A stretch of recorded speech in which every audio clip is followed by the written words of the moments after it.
نبی آخر الزمان ماننا، تسلیم کرنا کہ وہی اللہ رب العزت کی مہر نبوت ہے اور ختم نبوت کی مہر ان پر لگی ہے۔ تیسرا، ملائکہ پر ایمان رکھنا، جیسے سیدنا جبریل امی وہی لے کر آتے بھی تھے، جاتے بھی تھے۔ اللہ رب العزت نے اپنے کائنات کا نظام فرشتوں کے ذریعے چلا رکھا ہے۔ بعض اوقات جو غیر مسلم لوگ ہیں انہیں یہ بات بہت زیادہ تنگ کرتی ہے، ان کی سوچ میں یہ بات بہت زیادہ آتی ہے کہ اتنی بڑی کائنات کا نظام فرد واحد رب تمہارا کیسے چلاتا ہے؟ اس نے ڈیوٹی لگا رکھی ہے فرشتوں کی، جس کے ذریعے وہ اس کائنات کے نظام کو چلاتا ہے۔ اور چوتھا عقیدہ، آخرت پر یقین رکھنا، جزا اور سزا پر یقین رکھنا، یہ بھی ہمارے مسلمانوں کے ایمان کا حصہ ہوتا ہے۔ اور پانچویں چیز، تمام الہامی کتابوں پر یقین رکھنا کہ اللہ رب العزت کی جو کتاب ہے، جو اس نے کتابیں تورات، زبور، انجیل اور قرآن پاک اس دنیا میں اتاری، وہ اسی کی کتاب ہے، وہی اس کا لکھنے والا ہے، وہی تقدیر پر قادر ہے۔ اور چھٹی چیز، تقدیر پر ایمان رکھنا اور اچھی اور بری تقدیر پر کہ یہ صرف اللہ رب العزت کی طرف سے ہوتی ہے، اس پر یقین رکھنا، ایمان رکھنا، یہ بھی ہمارے بنیادی عقائد کا ایک حصہ ہوتے ہیں۔ ساتویں چیز، موت کے بعد زندگی پر ایمان رکھنا کہ ہمیں موت کے بعد ایک ایسی زندگی عطا کی جائے گی جس کو بعد میں موت نہیں آئے گی۔ اسلام کی یہ کچھ بنیادی عقائد ہیں جو کہ سیدھے سے عقائد ہیں، جو کہ آپ کو دنیا کے کسی بھی مذاہب میں نہیں مل سکتے ہیں۔ کہ میرا مذہب اسلام دین وہی ہے جو کہ ہمیں اس راستے پر چلاتا ہے اور اس راستے پر چلنے کی توفیقات عطا فرماتا ہے۔ ناظرین، میں آپ کے ساتھ اپنے ایمانیات کی میں سے دو ایمانیات میں سے صفت ایمان مفصل اور صفت ایمان مجمل میں سے اس کا ترجمے کے ساتھ پیش کرتا ہوں، اور بطور ایک مسلمان اس کا خود بھی لطف لیتا ہوں اور اسے سن کر سکون محسوس کرتا ہوں اور کوشش کرتا ہوں کہ اس پر یقین اور توکل کامل ایمان کے ساتھ قائم رہوں۔ اس لیے ہمارے اس پلیٹ فارم سے میسیج یہی ہے کہ اگر کوئی شخص اس پر اپنی زندگی کو گزارتا ہے، اس عقیدے پر اپنی زندگی کو گزارتا ہے، تو یقیناً اسے زندگی میں کبھی بھی ہار میسر نہیں آئے گی، کوئی پریشانی میسر نہیں آئے گی۔ صفت ایمان مفصل میں اللہ رب العزت نے جو ہمیں ارشادات فرمائے، آمنت باللہ وملائکتہ وکتبہ، اے اللہ میں ایمان لایا تیرے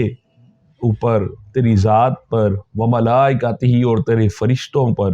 وکتبہ اور تیری کتابوں پر، ورسلہ اور تیرے رسولوں پر، والیوم الآخر اور یوم آخرت پر، والقدر خیری اور تقدیر پر جو کہ خیر والی ہے، وشرہ جو کہ شر والی ہے، من اللہ تعالی، یہ سب کچھ تیری ہی طرف سے ہوتا ہے، والبعث بعد الموت اور بعد میں آنے والی موت کے بعد والی زندگی پر بھی میں تجھ پر ایمان لاتا ہوں۔ تو یہ چیزیں اگر انسان اس بات کو تصور کر لے کہ میں ایمان لایا اللہ پر اور اس کے فرشتوں پر، اس کی کتابوں پر، اس کے رسولوں پر، یوم آخرت پر، ہر اچھی اور بری تقدیر پر، جو کہ اچھی بھی ہے بری بھی ہے، اس کا سب کا خالق و مالک صرف میرے رب تعالیٰ کی ذات ہے، اس کے علاوہ کوئی بھی نہیں ہے، اور بعد میں آنے والی موت پر، جب یہ تمام پہلو ایک شخص اپنی ذہن میں اکٹھا کر لیتا ہے، اس کے ذہن میں آ جاتے ہیں، تو پھر شکا و شکایت کس بات کی رہ جاتی ہے؟ بطور ایک مسلمان ہمیں پھر کوئی بھی گنجائش دین اسلام میں نہیں ملتی کہ ہم اپنے رب سے شکایات کریں،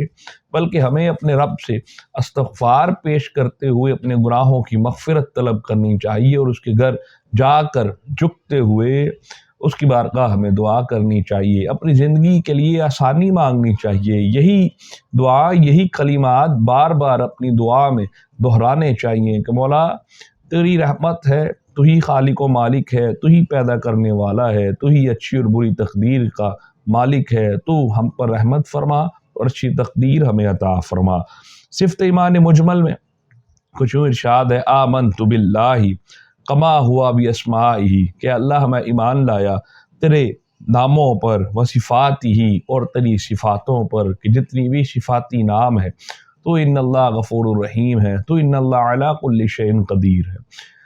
حضرت محترم، اللہ رب العزت کی جتنی بھی صفات اللہ رب العزت نے کائنات والوں کو بتائی جو کہ ظاہری طور پر ہم جانتے ہیں، اس میں سے جو سب سے بڑی ذات ہے، جو سب سے بڑی صفات ہے، وہ دو صفات کو ہی انسان اگر اچھی طریقے سے سمجھ لے کہ وہ ان اللہ علی کل شیء قدیر ہے اور وہ ان اللہ غفور الرحیم ہے، تو اسی میں زندگی سمٹ جاتی ہے، اسی میں زندگی گزر جاتی ہے۔ بطور مسلمان ہمیں اس چیز پر چلنا چاہیے اور اللہ رب العزت کے ناموں پر، اس کی صفات پر یقین رکھنا چاہیے۔ وَقَبِلْتُ جَمِيعَ أَحْكَامِهِ، اور میں نے تصدیق کیا، قبول کیا تمام ان حکموں کو، تمام احکامات کو جو تو نے میری طرف نازل کیے ہیں۔ اقرار باللسان، میں اقرار کرتا ہوں اپنی زبان کے ساتھ، وتصدیق بالقلب، اور ایمان کا درجہ پانے کے لیے تصدیق کرتا ہوں اپنے قلب سے۔ تو اگر ہم دونوں ایمانیات پر ہی یقین کرتے ہوئے اپنی زندگی کو گزارے تو ہمیں کوئی بھی زندگی کا پہلو نہ دائیں ہونے دیتا ہے نہ بائیں ہونے دیتا ہے۔ یہ اسی طریقے سے ہے کہ اس طریقے سے اللہ کے رسول صلی اللہ علیہ وآلہ وسلم نے فرمایا کہ میں اللہ کی کتاب اور اپنی سنت اور اہل بیت کو چھوڑے جا رہا ہوں، جو ان کو تھامے رکھے گا وہ کبھی بھی گمراہ نہیں ہوگا۔ اس لیے ہم اچھی معاشی اور معاشرتی فلاحی زندگی کو گزارنے کے لیے، اچھا پہلو گزارنے کے لیے، مسلمانیت کی زندگی کو گزارنے کے لیے، ایمان والی زندگی کو گزارنے کے لیے ہمیں چاہیے